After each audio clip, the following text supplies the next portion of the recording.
Baik, di video kali ini kami akan menjelaskan tentang pengoperasian spektrofotometer visible atau biasa disebut dengan spektrofotometer sinar tampak. Berikut ini adalah nama kelompok yang akan menjelaskan materi yang sudah didapatkan. Adapun materi pembahasan yang akan dibahas pada video kali ini, yaitu yang pertama pengertian, yang kedua kelebihan dan kekurangan, yang ketiga cara kerja atau pengoperasian, yang keempat perbedaan spektrofotometri visible dan UV. Spektrofotometer visible disebut juga spektrofotometri sinar tampak. Yang dimaksud sinar tampak adalah sinar yang dapat dilihat dengan mata manusia. Pada sinar spektrofotometri, sinar tampak sumber cahaya biasanya menggunakan lampu tungsten atau dapat disebut lampu Wolfram. Wolfram merupakan salah satu unsur kimia dalam tabel periodik unsur. Wolfram termasuk golongan unsur transisi, tepatnya golongan 6B atau golongan 6 dengan simbol B dan nomor atom 74. Kelebihan dari penggunaan spektrofotometri visible ini yang pertama, dalam penggunaannya luas di mana dapat digunakan untuk senyawa organik, anorganik, dan biokimia, di mana senyawa ini yang diabsorpsi pada daerah ultraviolet. Kedua, sensitivitasnya itu tinggi. Yang ketiga, selektivitasnya tinggi. Keempat, ketelitiannya juga baik. Yang kelima, pengukurannya mudah dengan kinerja yang cepat. Keenam, warna yang dihasilkan dapat dianalisa secara langsung. Ketujuh, dapat menganalisa larutan dengan konsentrasi yang sangat kecil. Adapun kekurangan dari spektrofotometer adalah sebagai berikut. Yang pertama, absorpsi dipengaruhi oleh pH larutan, suhu dan adanya zat pengangguran dan kebersihan dari kupat.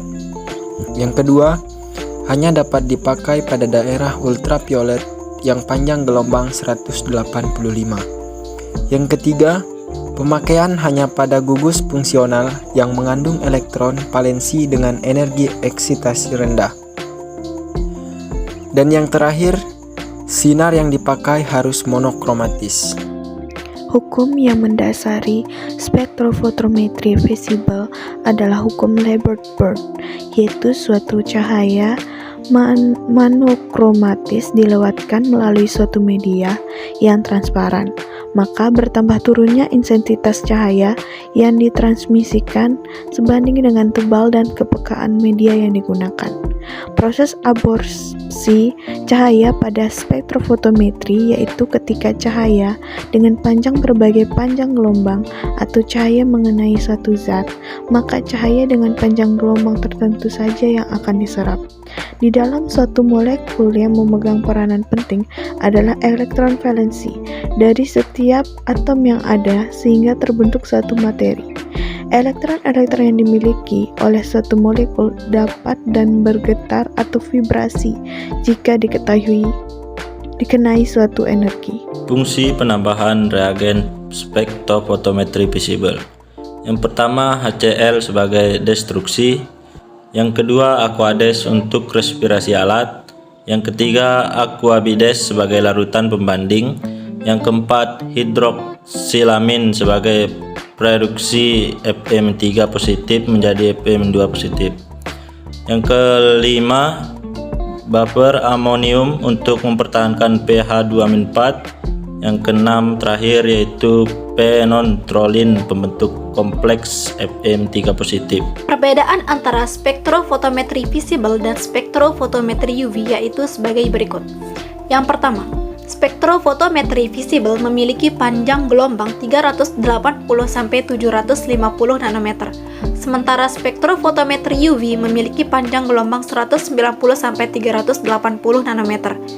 Yang kedua, spektrofotometri visible sebagai sumber energi dalam cahaya tampak, sementara spektrofotometri UV sebagai sumber sinar digunakan pada lampu utama. Yang ketiga, spektrofotometri visible termasuk spektrum diamagnetik yang dapat ditangkap oleh mata manusia, sementara spektrofotometri UV tidak dapat dideteksi oleh mata manusia. Yang keempat, spektrofotometri visible menggunakan lampu tungsten, sementara spektrofotometri UV menggunakan sampel yang dapat menyerap sinar, sehingga senyawa yang ada bersifat tidak memiliki warna, bening, dan transparan. Yang kelima, spektrofotometri visible hanya dapat menganalisa sampel yang berwarna, sementara spektrofotometri UV hanya dapat menganalisa sampel yang bening, transparan, lebih simpel, dan mudah. Cara kerja alat spektrofotometer visible yaitu sebagai berikut. 1. Mempersiapkan seluruh alat dan bahan kemudian membersihkannya. 2. Menghidupkan alat selama 20 menit sebagai fungsi pemanasan. 3. Memilih mode persen transmitansi dengan menekan tombol mode. 4. Mengatur panjang gelombang berdasarkan warna dari sampel yang akan dianalisa. 5. Sebagai belangko memasukkan air suling ke dalam kuvet, terlebih dahulu dicuci dengan air dan dibersihkan menggunakan tisu, kemudian memasukkan kuvet ke dalam alat spektrofotometer. 6. Menekan tombol T 100% 10 ABS sampai layar terbaca T 100% atau 0,000A. 7. Mengulangi percobaan 3 sampai dengan 6 untuk sampel yang berbeda.